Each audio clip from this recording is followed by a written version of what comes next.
حضرت اسماعیل علیہ السلام کا زیادہ تر ذکر حضرت ابراہیم علیہ السلام کے بیان میں آ چکا ہے، اس لیے یہاں مختصر طور پر ان کے بارے میں بتایا جائے گا۔ اسی طرح حضرت اسحاق علیہ السلام بھی حضرت ابراہیم علیہ السلام کے چھوٹے بیٹے ہیں، اس لیے ان کا بھی ذکر مختصر آگے کیا جائے گا۔ حضرت اسماعیل علیہ السلام حضرت ابراہیم علیہ السلام کے بڑے اور پہلے بیٹے تھے۔ آپ حضرت ہاجرہ رضی اللہ تعالیٰ عنہا سے پیدا ہوئے۔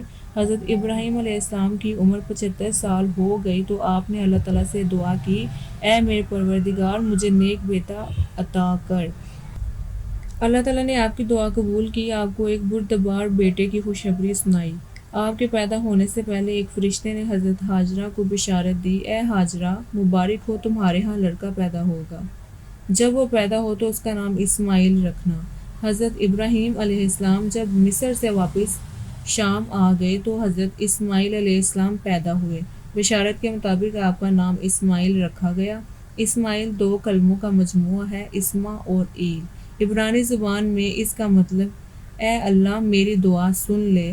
بعض علماء نے اطاعت گزار اور فرما بردار کے معنی بھی لکھے ہیں۔ قرآن کریم میں آپ کے بارے میں فرمایا گیا کہ اسماعیل وعدے کے سچے نبی اور رسول تھے۔ وعدے کے پکا ہونے کی صفت آپ میں بہت زیادہ موجود تھی۔ لوگوں میں آپ صادق الوعد مشہور تھے۔ ایک شخص سے آپ نے وعدہ کر لیا کہ جب تک تم آؤ گے میں یہیں تمہارا انتظار کرتا رہوں گا۔ وہ شخص 3 دن تک نہ آیا، اس کے بعد آیا تو آپ اسی جگہ اس کا انتظار کر رہے تھے۔ آپ میں یہ صفت ایک تو اس لیے تھا کہ آپ اللہ کے رسول اور نبی تھے، دوسرے اس لیے بھی تھا کہ آپ ان حضرت صلی اللہ علیہ وسلم کو آپ ہی کی آل سے پیدا ہونا تھا۔ صحیح مسلم کی روایت میں ہے، ابراہیم کی اولاد میں سے اللہ تعالیٰ نے اسماعیل کو چن لیا۔ حضرت اسماعیل علیہ السلام حجاز عرب کے پیغمبر ہیں۔ ہمارے پیغمبر صلی اللہ علیہ وسلم کے جد اعلیٰ ہیں۔ آپ کو ابراہیمی شریعت دے کر بنی جرہم کی طرف بھیجا گیا۔ آپ وعدے کے بہت پکے تھے۔ اسلام میں وعدہ پورا کرنے کی بہت تاکید تھی۔ اللہ تعالیٰ فرماتے ہیں، پورا کرو عہد کو، بے شک عہد کی پوچھ ہوگی۔ علماء نے کہا اس عہد میں سب طرح کے عہد داخل ہیں، خواہ اللہ سے عہد کیا جائے یا بندوں سے شرطیہ کوئی عہد خلاف شرع نہ ہو۔ اللہ کے احکامات پر عمل کرنے کی مثال دیکھیے کہ جب حضرت ابراہیم علیہ السلام آپ کو قربان کرنے کے لیے لے آئے تو آپ خود ہی والد محترم کے سامنے لیٹ گئے۔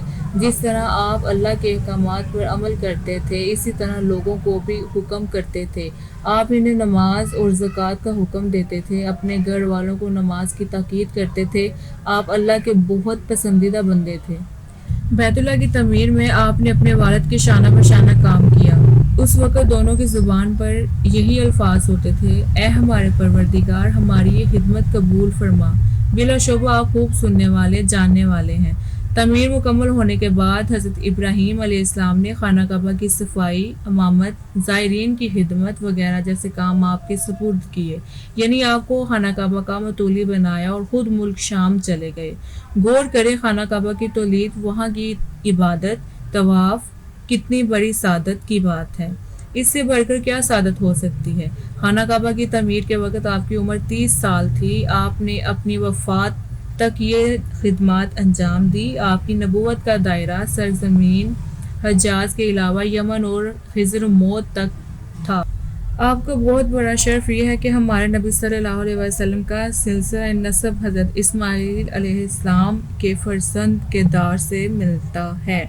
آپ کی مادری زبان عربی تھی، اسی زبان میں قرآن کریم نازل ہوا۔ عربی کے علاوہ آپ قطبی اور عبرانی زبان سے بھی واقف تھے۔ آپ کو یہ شرف بھی حاصل ہوا کہ آپ کی وفات مکہ معظمہ میں ہوئی۔ آپ نے اپنی پہلی بیوی کو ناشکری کی بنا پر والد محترم کے حکم سے طلاق دے دی۔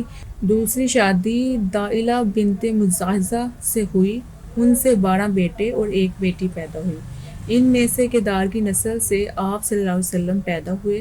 مورخین نے لکھا ہے یہ 12 کے 12 حضرات اپنے اپنے قوم کے سردار تھے۔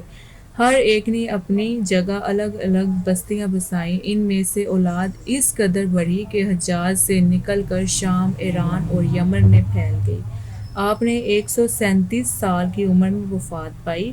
آپ کو اپنی والدہ حضرت ہاجرہ رضی اللہ تعالیٰ عنہا کے پہلو میں کعبۃ اللہ کے صحن میں دفن کیا گیا۔ اگر آپ کو ہماری ویڈیوز اچھی لگے تو ہمارے چینل کو لائک اور سبسکرائب کرنا مت بھولیں۔